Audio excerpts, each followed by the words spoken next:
అండి. Welcome back to our channel. ఎలా ఉన్నారు? నేనైతే చాలా బాగున్నాను. ఈరోజైతే నేను చేస్తున్నది ఒక ఆర్డర్ అండి. వీళ్ళు నాకు నా సరౌండింగ్స్‌లోనే నాకొకరు ఆర్డర్ ఇచ్చారు. వాళ్ళు ఒక రెఫరెన్స్ పిక్ పెట్టారు. సో, నేను దాన్ని చేయగలరా అనంటే నేను చేస్తాను అనేసి నేను ఆర్డర్ తీసుకున్నా. ఆర్డర్ వచ్చిన ఒక 2, 3 అవర్స్‌కంతా వర్క్ స్టార్ట్ చేసేసానండి. ఆల్రెడీ ఒకసారి చేశాను. అది స్పాయిల్ అయిపోయింది. మళ్ళీ ఇది సెకండ్ టైమ్ చేస్తున్నానండి. ఎందుకంటే మనం చేసిస్తున్నప్పుడు ఫస్ట్ ఆఫ్ ఆల్ అది మనకన్నా నచ్చాలి. సాటిస్ఫైయింగ్ ఉండాలి. ఒకవేళ మనమే అలాంటి ప్రోడక్ట్ ఇస్తే కనుక మనం కొనుక్కుంటామా అన్నట్టు ఆలోచించాలి. సో, నేను అలాగే ఆలోచించి నాకది సాటిస్ఫైయింగ్‌గా అనిపించలేదు. అవుట్‌పుట్ సరిగ్గా రాలేదని మళ్ళీ సెకండ్ టైమ్ చేశానండి. ఫస్ట్ టైమ్ అది స్పాయిల్ అయిపోయింది. దానికోసమే నేను దగ్గరగా ఒక 2 అవర్స్ స్పెండ్ చేశాను. ఇట్స్ ఓకే అండి. కానీ నేనిస్తున్న ప్రోడక్ట్ ఏదైతే ఉంటుందో ఆ ఐటెమ్ అనేది వాళ్ళకి సాటిస్ఫైయింగ్‌గా ఉండాలి. వాళ్ళకి ఏ కొరత అనేది ఉండకూడదండి. సో దట్ నేను మళ్ళీ సెకండ్ టైమ్ వీటిని ట్రై చేశా. ఇందులో నేనైతే 3x6 eye shape glossy kundans use చేశానండి. Rani pink colour and 3x6 sorry, ఈ సైజ్ నాకు సరిగ్గా ఐడియా లేదండి. Drop shape matte finished green colour అనేది యూజ్ చేశాను. తర్వాత బిగ్ సైజు లక్ష్మీ కాసులు అనేది నేను ఇందులో యూజ్ చేశానండి. తర్వాత B7000 గమ్ అనేది కూడా ఇందులో నేను యూజ్ చేశాను. ఫస్ట్ ఆఫ్ ఆల్ ఏం చేశానంటే హాఫ్ సర్కిల్ ఫస్ట్ సర్కిల్ ఉంది కదండి, హాఫ్ దాకా నేను మార్క్ చేసుకున్నా. నాకు ఎంతవరకు కావాలి ఏంటి అనేసి చూసుకొని హాఫ్ దాకా నేను మార్క్ చేసుకునేసి ఆ హాఫ్లో 2 సైడ్స్ లోటస్ అనేది మేక్ చేసుకున్నా అండి. నాకు వాళ్ళు ఇచ్చిన రెఫరెన్స్ పిక్ అయితే నేను లాస్ట్లో యాడ్ చేస్తాను. సో, హాఫ్ సైడ్ ఉంది కదండి, అందులో ఒక సైడ్ లోటస్ ఇంకొక సైడ్ లోటస్ అంటించుకుని మధ్యలో అనేది కాసులు వస్తాయండి. సో, ఇక్కడ నేను బిగ్ సైజ్ కాసులు వాటికి పైన హోల్ ఉంటుంది కదండి, వాటిని కట్ చేసేసుకునేసి ఇలా తీసుకున్నా. చూడండి, నేను వన్ ఆఫ్టర్ వన్ అనేది గట్టిగా ప్రెస్ చేస్తూ స్టిక్ చేస్తున్నా వాటిని. అలా స్టిక్ చేయడం వల్ల ఏమవుతాయంటే కాసులు అనేది తొందరగా ఊడకుండా బాగా స్టిక్ అవుతాయి. చూస్తున్నారు కదా నేను ఎలా స్టిక్ చేస్తున్నానో. మీకు మన వీడియోస్ నచ్చి నేను చేస్తున్నవి మీకు కావాలి, జ్యువెలరీ మీకు నచ్చినాయంటే దయచేసి ఒక లైక్ చేయండి. మీకు కూడా ఇలాంటివి యూజ్ చేయాలి అనిపిస్తే నేను ఇస్తున్న వాట్సాప్ నెంబర్ని సేవ్ చేసుకొని మెసేజ్ చేయండి. ఇంకా మన దగ్గర బోల్డ్ అన్ని క్యాటలాగ్లో ఐటమ్స్ ఉన్నాయండి. మీకు ఏ జ్యువెలరీ కావాలన్నా మీరు యాడ్ చేసుకోవచ్చు. ఫైనల్గా కూడా నేను ఎంతో కొంత నాకు వీలైనంత నేను తగ్గించడానికే ట్రై చేస్తానండి. అమౌంట్ కూడా షిప్పింగ్ ఛార్జెస్ ఎక్స్ట్రా ఉంటాయండి. ఎందుకంటే షిప్పింగ్ కూడా మనమే వేసుకుంటే ఛార్జెస్ తగ్గించి మళ్ళీ షిప్పింగ్ కూడా అంటే మరీ ఎక్కువ అవుతుందండి. చూస్తున్నారు కదా, ఇప్పుడైతే నేను లక్ష్మీ కాసులు కూడా నేను స్టిక్ చేసేసుకున్నాను. సో, ఇప్పుడు నేను ఏం చేశానంటే ఆ లోటస్ మీద మళ్ళీ సెకండ్ లేయర్ టోటల్గా 3 లేయర్స్ వస్తాయండి ఇందులో. సెకండ్ లేయర్ అనేదిగా నేను స్టిక్ చేసుకుంటున్నా. సెకండ్ లేయర్కి నేను 3 కుందన్స్ వన్ సైడ్, 3 కుందన్స్ వన్ సైడ్ అనేది నేను యూజ్ చేస్తున్నా. ఇప్పుడు నేను వాటిపైన గమ్ అప్లై చేసి 3 కుందన్స్ అనేటివి స్టిక్ చేసుకుంటున్నా.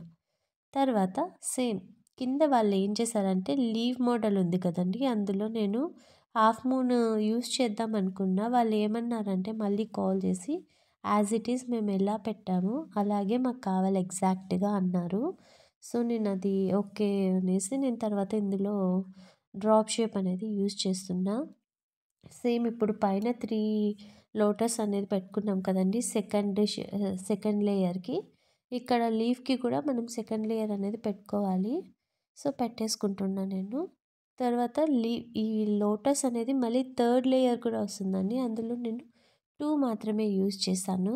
ఇప్పుడు చూస్తున్నారు కదా, అవి గ్లూ పెన్తో సరిగ్గా స్టిక్ అవ్వలేదు, సరిగ్గా రాలేదని నేను హ్యాండ్ని యూజ్ చేస్తున్నా. సో, మీరు కూడా ఇలాంటివి ఏమైనా చెయ్యాలి, మీకు ఈ వీడియోకి సంబంధించిన ఏమైనా డౌట్స్ ఉంటే నాకు కామెంట్లో మెసేజ్ చేయండి. నేను రిప్లై ఇస్తాను. లేదంటే నా వాట్సాప్ నెంబర్ ఇస్తున్నాను కదండి, వాట్సాప్ నెంబర్కి కాల్స్ అయితే అవైలబుల్గా లేవండి. మీరు ఏదైనా కావాలనుకుంటే మెసేజ్ చేయొచ్చు, నేను రిప్లై ఇస్తాను. చూసారు కదా, నేను స్టిక్ చేసేసుకున్నా. తర్వాత ఇందులో నేను 3 గ్లాసీ కుందన్స్ కూడా యూజ్ చేశానండి సెంటర్లో పెట్టడానికి. ఇప్పుడైతే నేను థర్డ్ లేయర్ అనేది అప్లై చేసుకుంటున్నా. థర్డ్ లేయర్ స్టిక్ చేయాలి నేను ఇప్పుడు యాక్చువల్గా. సో ఇప్పుడు నేను థర్డ్ లేయర్కి 2 కుందన్స్ అనేది యూజ్ చేసుకొని 2 స్టిక్ చేసేసుకుంటున్నా. చూస్తున్నారు కదా, అంతేనండి. ఇలా 2 కుందన్స్ స్టిక్ చేసేసుకున్నాక 3 mm గోల్డ్ గ్లాసీ కుందన్ తీసుకుని సెంటర్లో అటాచ్ చేసేసుకున్నామంటే ఒక 50% అయితే ఫైనల్ అయినట్టేనండి. కానీ ఇక్కడ మనకు కనిపిస్తుంటే ఈజీగా ఫాస్ట్గా వర్క్ అయితే అవ్వలేదండి. మినిమం అంటే నాకు 4 అవర్స్ టైం తీసుకున్నా. 11 ఆర్ 11:30 అప్పుడు కూర్చున్న దాన్ని ఒకసారి చేసినది కూడా పోయింది. మళ్ళీ సెకండ్ టైం చేస్తున్నాను కాబట్టి ఇది పర్ఫెక్ట్గా వచ్చింది. ఇంకా ఓకే అనుకున్నట్టు నేను అన్నీ స్టిక్ చేసేసుకునేసాను చూడండి. ఇప్పుడు నేను ఏం చేస్తున్నానంటే వీటి సైజ్ ఏదైతే ఉందో దాంతోనే పెన్సిల్ మార్క్ చేసుకునేసి కట్ చేసుకుందాం అనుకున్నాను. ఈ ఇది టైంకి పేరు కూడా గుర్తు రావట్లేదండి నాకు. వ్యాక్స్ షీట్ని నేను అలాగే కట్ చేసుకోవాలి అనుకున్నా. మళ్ళీ కట్ చేసుకున్నాక ఇందులో మనము ఇంకొక 2 లైన్స్ ఇవి వస్తాయండి, పర్ల్ చైన్ వస్తాయి. సో అవి పెట్టడానికి మళ్ళీ ఇబ్బంది అవుతుంది అనేసి నేను ఎక్స్ట్రానే కట్ చేసుకున్నా. ఫస్ట్ అటాచ్ చేసేసి తర్వాత క్లీన్గా కట్ చేద్దాము అనేసి. చూసారు కదా, నేను కొంచెం ఎక్స్ట్రానే కట్ చేసుకుంటున్నా. లాస్ట్ వీడియోలో నేను చెప్పినట్టుగా మార్క్ చేసుకొని కట్ చేసుకోవట్లేదు, నేను ఎక్స్ట్రానే పెట్టుకుంటున్నా. బాగా గమనించండి. చూస్తున్నారు కదా, ఇప్పుడైతే నేను కట్ చేసేసుకున్నాక గమ్ అప్లై చేసేసి,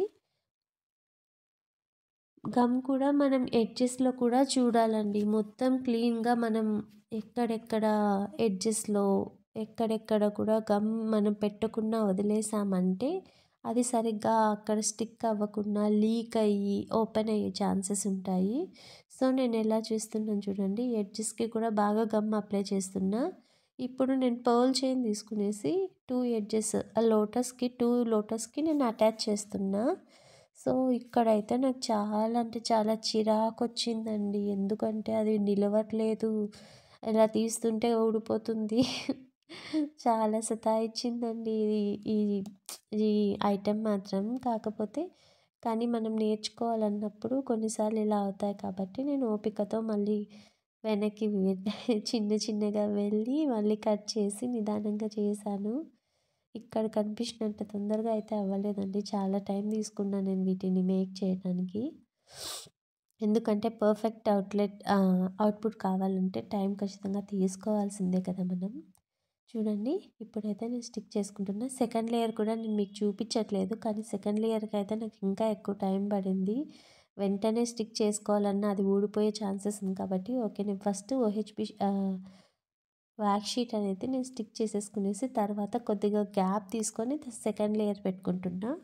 ఇందులో అయితే నేను ఐ పిన్స్ అనేటివి యూజ్ చేస్తున్నానండి. ఐ పిన్స్ ఎందుకంటానంటే ఇక్కడ నేను యూ పిన్స్ యూజ్ చేసామంటే అది హెయిర్లోకి వెళ్ళి అసలు ఇక్కడ మనం యూజ్ చేస్తున్న జ్యువెలరీకి యూ పిన్ అనేది అస్సలు మ్యాచ్ అవ్వదండి. సో నేను ఐ పిన్స్ అనేటివి యూజ్ చేస్తున్నా. ఫైనల్గా మీకు అర్థమవుతుంది వీటిని నేను ఎలా టర్న్ అవుట్ చేశాను అనేసి. చూస్తున్నారు కదా, వాటిని స్టిక్ చేసేసుకునేసి నేను వ్యాక్స్ షీట్ అనేది స్టిక్ చేసేసుకున్నాక ఇప్పుడు సెకండ్ లేయర్ కూడా నేను అటాచ్ చేసేసుకున్నాను. అది మీ క్లిప్లో చూపించట్లేదు. కొంచెం గట్టిగా ప్రెస్ చేసుకుంటున్నానండి, ఎందుకంటే అవి కాసులు కొద్దిగా లీక్ ఓపెన్ అయినట్టుగా నాకు అనిపిస్తుంటే కొంచెం గట్టిగా ప్రెస్ చేసుకుంటున్నా. నన్ను అడిగితే మాత్రం బ్యాంగిల్స్ ఈజీనా ఇలాంటి జ్యువెలరీ ఈజీనా అంటే నేనైతే బ్యాంగిల్స్ ఈజీనే చెప్తానండి. ఎందుకంటే బ్యాంగిల్స్ అంటే జస్ట్ ర్యాప్ చేసుకొని మనం డిజైన్ బ్యాంగిల్ మీద మేక్ చేయటం.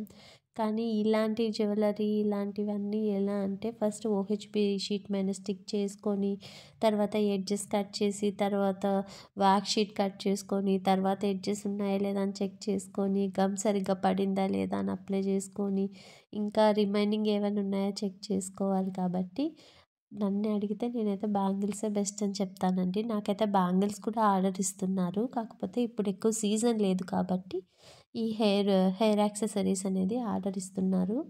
నాకైతే చాలా అంటే చాలానే హెయిర్ యాక్సెసరీస్ ఆర్డర్ వచ్చాయండి. కాకపోతే లాంగ్ వీడియోస్ నేను ఇప్పుడు స్టార్ట్ చేయాలి అనుకుంటున్నా కాబట్టి స్టార్ట్ చేసేసాను. చూడండి, మొత్తం నేను అవుట్పుట్ అంతా క్లీన్గా కనపడాలనేసి ఎడ్జెస్ అంతా నేను క్లీన్గా ట్రిమ్ చేసేసుకుంటున్నా. చూస్తున్నారు కదా! ఈ క్లిప్ కూడా నేను ఎందుకు యాడ్ చేశానంటే, నేను జస్ట్ మీకు జ్యువెలరీ కనపడుతుంది కానీ వెనకాల ఎంత వర్క్ చేస్తామో బ్యాక్‌గ్రౌండ్ వర్క్ మీకు తెలియాలి అనేసి నేను కొద్దిగా క్లిప్ యాడ్ చేశాను. సో, రిమైనింగ్ అంతా నేను ట్రిమ్ చేసేసాను. చూడండి ఫైనల్ అవుట్‌పుట్ అయితే ఇది. ఇంకా లాస్ట్ వన్ మోర్ థింగ్ ఏంటంటే, బెండ్ చేసుకోవాలండి. ఐ పిన్స్ అనేటివి బెండ్ చేసుకుంటే మనం హెయిర్‌లో పెట్టుకోవడానికి ఈజీగా ఉంటుంది. చూస్తున్నారు కదా! ఇంత కష్టమైతే చెప్పాలంటే కష్టమేనండి. చూసే వాళ్ళకి ఎంత కష్టం తెలీదు. చేసే వాళ్ళకే కష్టం విలువ అనేది తెలుస్తుంది కాబట్టి. సో, ఫైనల్ అవుట్‌పుట్ అయితే మీకు నచ్చినట్టయితే దయచేసి నైస్ అనో, గుడ్ అనో ఏదో ఒకటి కామెంట్ చేయండి. మీరిస్తున్న సపోర్ట్ అయితే నాకు చాలా ఎంకరేజింగ్‌గా ఉంటుంది. చూడండి ఇదైతే రెఫరెన్స్ పిక్ వాళ్ళిచ్చింది. నేనైతే ఇలా చేశాను. మా పాపకి పెట్టి చూసాను. Thanks for watching. Please subscribe.